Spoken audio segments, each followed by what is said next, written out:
Bonjour à tous, bienvenue dans cette vidéo. Est-ce que vous êtes déjà demandé pourquoi parfois des gens qui comptaient énormément pour nous, qui étaient très présents dans notre vie, avec qui on est très proche depuis des années, en fait, commencent à disparaître ou la relation se distance, ça devient difficile entre nous.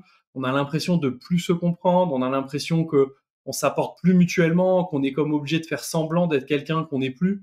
Au fur et à mesure du temps, qu'on se rapproche de nos projets, qu'on fait des choix pour nous, qu'on se rapproche de ce qui nous plaît le plus dans la vie, etc. Et peut-être vous avez remarqué que les gens les plus proches, même des fois nos meilleurs amis, ou bien nos parents, notre famille, plus on se rapproche de notre rêve et plus ça devient délicat pour eux, en fait, d'être à notre contact. Pour certains, on a presque l'impression qu'ils essaient de saboter nos projets, alors qu'évidemment, c'est pas le cas volontairement, mais on peut avoir cette impression-là. Et puis, on a aussi l'impression que finalement, on s'entend plus, on se comprend plus. Ce qui est important pour nous, ça colle plus avec eux. Et peut-être vous avez remarqué cette chose. Donc, j'ai décidé aujourd'hui, j'ai pris mon tableau blanc, celui que mes étudiants connaissent bien, que j'utilise très souvent dans des cours complémentaires, des enseignements au travers sur le développement d'activités, sur la profession, sur comment on fait pour s'entraider, comment on fait pour progresser soi-même, ou bien tout simplement pour leur enseigner des points clés. Mes étudiants le connaissent bien, et aujourd'hui j'ai décidé de vous imager ça de la façon la plus simple qui soit pour que vous puissiez aussi petit à petit mettre de la considération sur les gens qui vous entourent et puis peut-être améliorer les choses parce que quand on arrive à mettre de la conscience, parfois on peut un petit peu faire abstraction de ce qui entrave la relation. Et puis parfois, malheureusement, il y a des cas où c'est très difficile, on n'arrivera pas à maintenir une relation au fur et à mesure du temps, où on avance vers nos propres projets. Donc j'avais envie de partager ça avec vous et de vous montrer ça de façon imagée pour que vous puissiez peut-être comprendre simplement, peut-être l'expliquer à d'autres qui galèrent également, et quelque chose d'assez accessible. Donc, on va trouver, d'un côté, il y a vous qui allez vers votre rêve. Ça, c'est votre rêve. Donc, je vais noter votre rêve. C'est ce qui compte le plus pour vous, c'est-à-dire vos valeurs. C'est votre rêve par rapport à vos valeurs, les choses vraiment les plus importantes pour vous dans votre vie. En général, il y a un lien. Par exemple, avoir un enfant, devenir une famille, par exemple, se réaliser dans la naturopathie, par exemple, pour moi, planter des arbres, parce que dans mes valeurs hautes, il y a la nature. Transmettre au monde entier une vision qui leur permet de maximiser leur vitalité, avoir des enfants en bonne santé, pouvoir s'épanouir, réaliser ses rêves. Moi, c'est des choses qui sont des valeurs hautes pour moi, qui sont ici. Donc là, il y a vos valeurs hautes, il y a votre rêve, on pourrait dire vos projets, et il y a aussi les choses les plus importantes pour vous, notamment au niveau des personnes. Donc je vais noter les personnes avec un i importantes. Ok? Ça, c'est pour vous. Et là, il y a l'autre personne dont on parle au niveau de la relation, et il faut s'imaginer que c'est exactement la même chose pour elle. Donc ici, c'est son rêve, c'est également les personnes les plus importantes pour elle, en adéquation avec où elle a envie d'aller, avec qui elle a envie d'y aller. Il y a aussi ses projets, il y a aussi ses valeurs hautes, on pourrait mettre aussi son système de croyance, même s'il est amené à évoluer dans le temps. En tout cas, ce qui est certain, c'est que aujourd'hui, vous êtes là dans le présent. D'accord? Donc, je vais le noter ici, le présent. Dans le présent, avec un petit R du coup, dans le présent, vous êtes ici. Donc la relation, elle en est là. C'est-à-dire pour le moment, vous vous entendez bien, vous êtes connectés, vous voyez, les deux traits se rejoignent, vous êtes tranquille. Maintenant, il est certain que pour aller ici, réaliser votre rêve avec les gens les plus importants pour vous, avec tout ce qui compte le plus, il va falloir évoluer. Vous allez devenir une version de vous-même qui peut prétendre atteindre ce rêve. Une des choses qui va changer, c'est ce qui compte au quotidien, c'est ce à quoi vous consacrez votre temps, ce à quoi vous consacrez votre énergie, les choix que vous faites, mais également ce que vous croyez possible. Quand vous êtes ici, ce que vous croyez possible, c'est ce qui fait que vous êtes ici.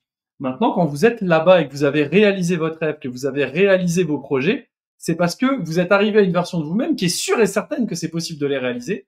Il n'y a plus de frein et qui a fait le nécessaire. Idem pour l'autre personne et ses propres rêves. Parfois, ses propres rêves, c'est de rester au même endroit. D'accord? Donc vous allez petit à petit cheminer. Imaginons que vous cheminez, vous en êtes ici. Vous voyez? Pour le moment, vous en êtes ici.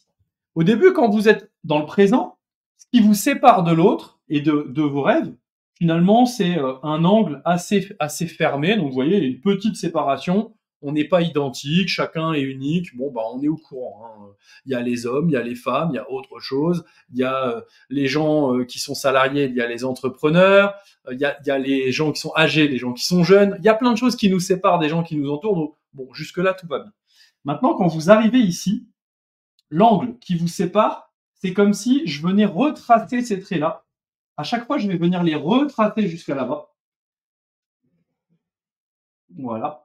Et là, en fait, on voit que cet angle, ici, est de plus en plus, il s'éloigne. Il s'éloigne. Il commence, au début, c'est un peu comme si vous êtes debout, les jambes normales. Bon, ça étire pas, d'accord? Admettons, vous n'êtes pas un adepte des étirements, ça n'étire pas trop.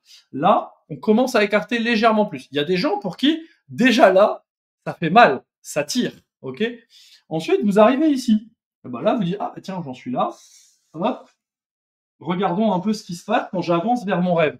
Quand j'avance vers mon rêve, oula, là, ça commence à tirer un petit peu plus fort. Maintenant, je m'en rapproche encore. Regardez bien ce qui se passe. Là, ça commence à tirer beaucoup. Globalement, la plupart des gens sont pas capables de faire le grand écart. Quand ils en sont là, ça commence à être chaud pour eux. Maintenant, quand vous atteignez le niveau de votre rêve et que l'autre en face, ça le met face à lui-même et au rêve qu'il a envie d'atteindre, même s'il n'en est pas là. Ben là, vous en êtes à un truc où c'est un méchant grand écart qu'il faut être capable de faire pour pouvoir maintenir la relation, tout simplement parce que plus vous vous rapprochez de votre rêve, plus l'espacement qui vous sépare de gens qui n'ont pas le même rêve va commencer à devenir grand et vous allez avoir de plus en plus de difficultés à rester en adéquation. Et comme on aime les gens, on a envie qu'ils soient heureux, donc on a envie qu'ils réalisent leurs propres rêves. On peut pas les forcer à penser comme nous et à devenir qui on est, puisque nous, on devient qui on devient pour réaliser nos propres rêves, en fonction de ce qui est important pour nous. Mais les autres, eux, réalisent leurs propres rêves, avancent vers ça, ou n'avancent pas, mais dans tous les cas, ils y sont connectés d'une façon consciente ou inconsciente, volontaire ou involontaire. Et c'est ce qui fait que qui ils sentent au fond d'eux qu'ils doivent être pour l'atteindre n'est plus en adéquation avec qui vous êtes devenu au fur et à mesure que vous avez posé des actions pour réaliser votre rêve, vos projets, avec les personnes les plus importantes dans votre vie. Ça peut être vos enfants, votre amoureux, votre amoureuse, etc. Et ainsi que vos valeurs hautes. Il faut savoir aussi que les gens qui nous entourent souhaitent notre bonheur, mais en réalité, ce qui les rassure, c'est notre sécurité. C'est-à-dire qu'on fasse quelque chose qui, pour eux, leur permet de dormir sur leurs deux oreilles, où ils s'inquiètent pas pour nous, etc. Ils veulent rarement qu'on s'épanouisse. En fait, ce qu'ils veulent, c'est ne pas flipper pour nous, entre guillemets. C'est ça qui, c'est dur de mettre de la conscience et de réussir à souhaiter vraiment le bonheur de quelqu'un, même si son bonheur implique qu'on ait peur pour cette personne parce qu'il fait quelque chose sur lequel nous, ça nous sécurise pas de le sentir là-dedans. Et donc, évidemment, la plupart de nos proches, quand on dit ah ouais, mais j'ai l'impression qu'il m'encourage pas, il essaie de me saboter, etc. C'est normal, en fait, s'il nous aime, il a envie qu'on soit en sécurité. Et être en sécurité, c'est pas la même chose que s'épanouir, réaliser ses projets. Donc, il arrive que certains de nos proches, effectivement, nous découragent, nous font part de leur peur, nous font part de leurs propres limitations. Et quelque part, c'est bien naturel. Il n'y a rien d'anormal là-dedans, ça n'est pas toxique ou quoi que ce soit. Et d'ailleurs, ça vient challenger un petit peu notre détermination à réaliser nos projets. Et c'est bien aussi, ça nous permet de vérifier si on est pleinement motivé. Après, quand on est entouré que de gens qui n'ont pas envie ou qui ont peur qu'on réalise nos rêves, c'est parfois aussi difficile de rester motivé parce que si au quotidien on nous dit c'est pas possible, tu vas te planter, c'est mauvais de faire ça, faut pas faire ça, la motivation, hein, c'est pas un réservoir inépuisable, hein, donc tout comme la volonté. Donc il va falloir vraiment trouver des ressources importantes et parfois ces ressources, c'est s'entourer de gens qui croient que c'est possible. C'est-à-dire que si on a des gens qui sont déjà là ou qui croient que c'est possible d'aller là, ils vont nous aider en fait à aller dans leur sillage, à nous accompagner, nous épauler. Un peu comme quand on fait un marathon, si vous courez avec quelqu'un qui court pas à la même vitesse ou qui pense qu'on peut pas faire un marathon au courant et qui marche, vous aurez du mal à avoir cette personne qui vous aide à atteindre votre objectif de l'avoir couru sans vous arrêter et sans marcher, par exemple. Voilà. J'espère que ça vous aura permis d'en savoir plus. Pourquoi je fais cette vidéo? Parce que le but, en fait, quand on transforme sa vie, c'est pas de laisser des gens sur le bas-côté, c'est de mettre de la conscience et tout simplement d'accepter les gens là où ils en sont et de peut-être être capable de dire, cette personne, cet ami, ce membre de ma famille, ce conjoint, peut-être qu'il en est pas là où moi j'en suis par rapport au projet que je cherche à viser, mais peut-être que je peux l'aimer pour là où il en est et tout simplement trouver d'autres ressources par ailleurs qui me permettent de comprendre que mon rêve est possible avec des gens qui peuvent me montrer où est-ce qu'ils sont déjà passés et comment ils s'y sont pris. Voilà. Jusqu'à ma prochaine vidéo, je vous dis portez-vous bien, continuez à croire en vos rêves, puis à très vite les amis. Allez, bye tout le monde.